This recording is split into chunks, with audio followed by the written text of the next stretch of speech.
everyone, and welcome to a quick tutorial from Visual Media Church. So what we're going to show you today is a little bit of the editing side of how to make your time lapses stand out. And what we like to do is, instead of just making a regular time lapse, we like making what's called a split lapse, which is merging two videos together. So your first video is going to be a straight just shooting video, either 24 or 30 frames a second, or even in slow-mo.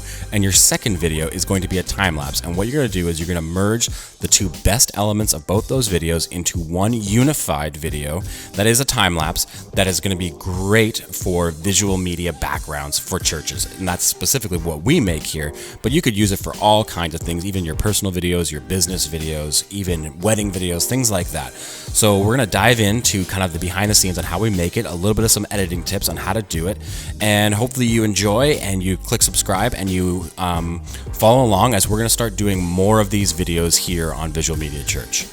So in the project, we're going to have two videos. So I'm going to pull in the first video.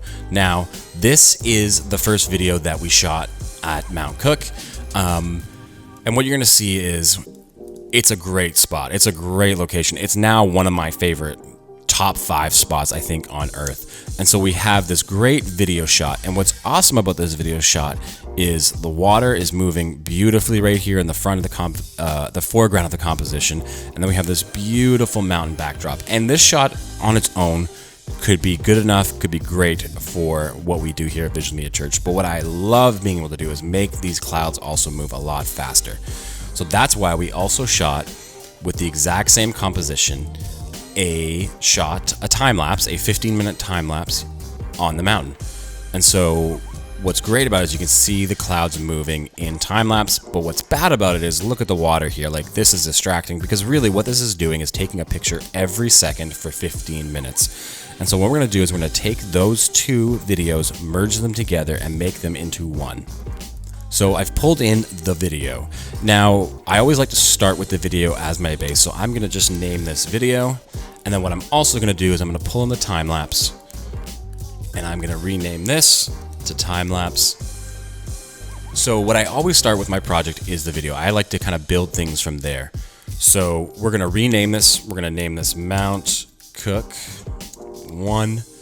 And you're going to see that this is a larger record format. This was shot in the Blackmagic Pocket 6K that just recently came out, and we really love this camera. It's got some great elements to it, and it shoots in a wonderful Blackmagic format. And what we've already done is we've already pulled this footage into DaVinci Resolve, and we've already exported it out to ProRes.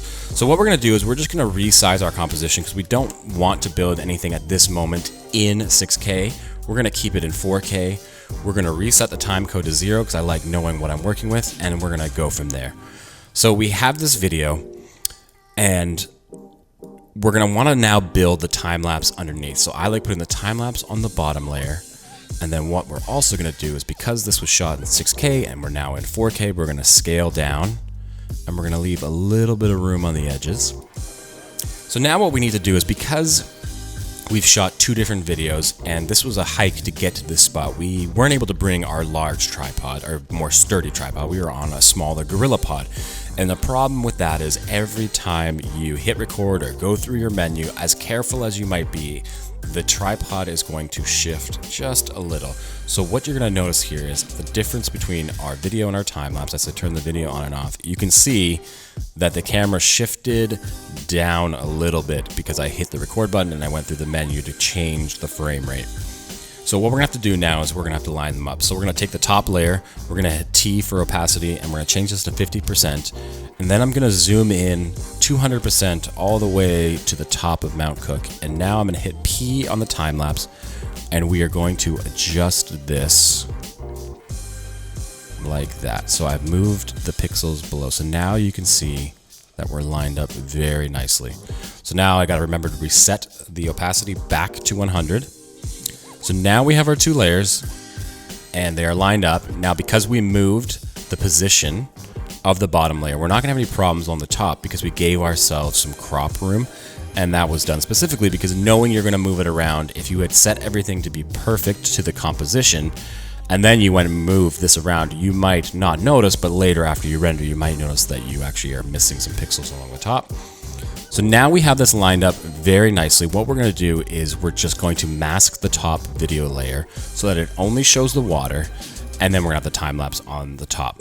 So the biggest thing to always know when you're going to start adding the mask, especially for a split lapse like this, is you want to try to find some natural grooves in either the landscape or the foreground to the background that are going to match well, because what you're going to have happen is the time-lapse layer is actually going to be casting lots of different shadows along the whole scene. Now, luckily for this, we are already in the shade. The sun is already up here behind the mountain. It's shining and hitting Mount Cook, and we are in shadow, so we're not going to have a lot of sun and shadow play happening on these rocks, so that actually helps us a little bit. But what we want to do is make sure that we have a nice clear divide. So I'm going to start building the mask kind of along the rocks here. I'm going to follow down into the valley, come right across here, and then let me zoom out just a little bit, and we're going to follow right along here. This seems like a natural divide between foreground and background, and I'm going to give myself a little bit of extra room because we are going to feather this. So we're going to make sure we steer clear of the edges. And now let's build in a feather of around 300 pixels. So what this is going to give us is, if you don't see the mask, you can't tell that they are two different layers. But if we turn off the bottom layer, really, all we're getting from the video is the water and then a fade from rocks to time lapse. And then we have this in the background as our time lapse. So now that we have these two video layers merged, where we basically have something that we can work with now. Now, the other thing to always remember is you do want to add some sort of color or some sort of LUT to the whole thing to kind of give it a unified look and feel. What you're seeing right now is we tend to shoot what is called cinema flat. We shoot things as low contrast as possible as whatever file type you're shooting with, so that we can make adjustments a lot easier and a lot better later when we're about to kind of finish this final video. So what we're going to do is we're going to create a new adjustment layer. And we're going to call this our LUT layer. And then we're going to go ahead and we're going to add a LUT. Now, there's different software and programs that you can use to add a color LUT. We have a simple just a LUT adder. And so we are going to go to one of our favorite LUTs that we always tend to use. All right, so now we have a nice unified color. So you can see this definitely has a lot of blues, and it brings out, it turns the blues into a little bit of a teal color, and it adds a little bit of orange, kind of that classic cinema poster kind of look. That's something that I tend to like. But what I'm seeing from this right now is we actually do need to add some contrast. So the water is a little washed out, and the sky needs to be brightened in some areas and darkened in some areas. So let's add to our video layer a quick curves adjustment. And so right now we're only worrying about the water layer. So what we're going to do is we're going to drop in the midtones a little bit here, just using curves. We're then going to brighten it up a little bit. And we're just adding a little bit of contrast into the water and the rocks. And you can see as I turn on and off, you're just giving it a little bit more detail, a little bit more contrast. And now let's do the same thing for our time-lapse layer. Let's drop the whites just a little bit. And then we are going to also add some contrast and then bring it up just a little bit here. So you can see it's just kind of adding contrast and making the sky pop a little bit more. So now this video is going to look great. It's going to have that extra little something that a lot of people that either do video or time-lapse are not going to do because they don't want to necessarily put the effort in, or maybe they just don't know how to. So this does take extra time. It takes extra time recording not only a video and a slow motion shot, and then being really careful with kind of your next step and then shooting a time-lapse. This overall, just to get this 30-second shot, took us around 20 minutes to 30 minutes as part of the setup, finding the shot, taking the two different shots on location. So it's going to take you extra time to get these, but I personally believe that it really helps these shots to stand out from others when you have something different going on the screen.